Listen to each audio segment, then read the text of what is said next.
Field of Legends at the Negro Leagues Baseball Museum, the legendary William Judy Johnson is actually at shortstop.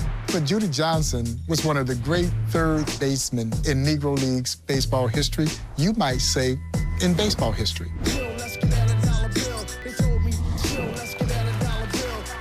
Whereas physically, he did not fit the mold of the classic third baseman who was usually much bigger with more power. Judy Johnson was, well, relatively diminutive. But man, he had a great arm with great range, and what he lacked in power, he made up with line drive contact hitting, was a great bunter and one of the smartest men to ever play this game. I don't consider a man great just because he can hit. Baseball has so many things. You're supposed to think, above all, think. It's not a coincidence that wherever Judy Johnson played, his teams won. And Judy was right in the middle of making it happen.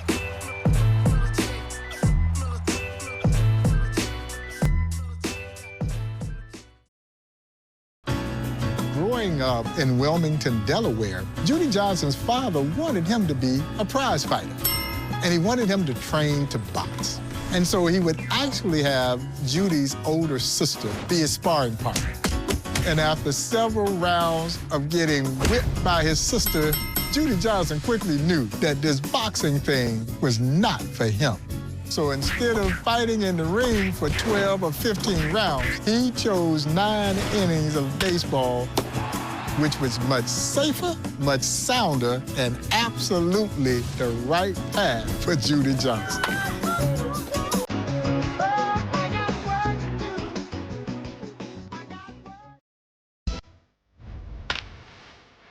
It's not a coincidence that wherever Judy Johnson played, his teams won.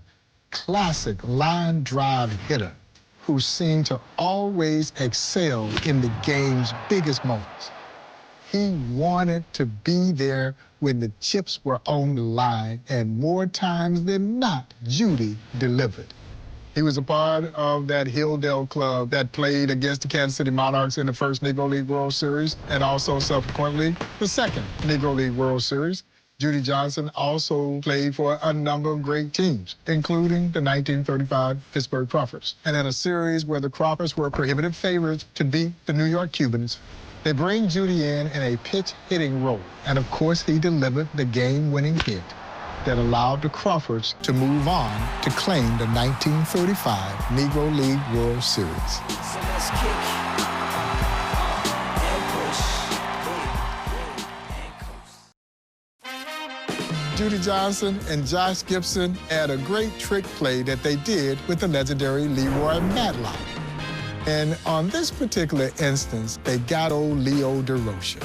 They were playing an exhibition game against a group of Major League All-Stars. DeRocher's on third base, and he had taken a big lead a couple of times. Judy Johnson calls time. And so he basically tells Matlock that if you don't pay attention to this guy, he's going to steal the uniform right off of our backs. And he knew that DeRocher could hear him. And so when he gets back to third base, he kind of utters, he says, you know, that's one of the dumbest guys we've got on our team. Now DeRocher takes this big lead off of third base, and Judy Johnson delivers the signal, which was a whistle. Leroy Matlock fires a fastball to Gibson, and Gibson in one great motion throws a seed down to third base. DeRocher tries to get back, and he was indeed out. You're out.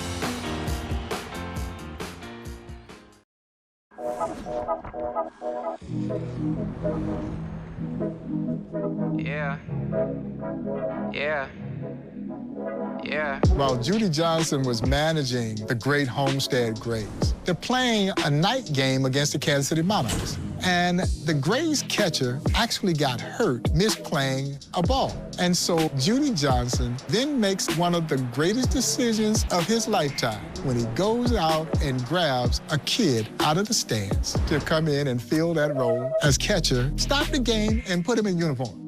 That kid was a future phenom by the name of Joshua Gibson. Judy Johnson, I guess you could say, was somewhat of a baseball savant.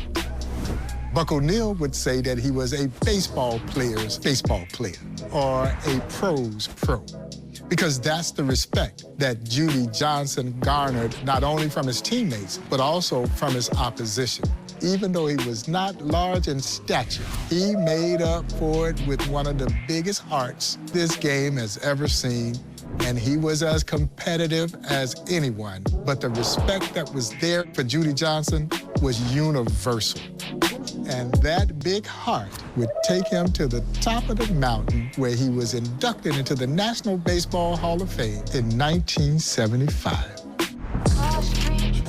I be gone. Oh, you watching? Watch my back, stay gone.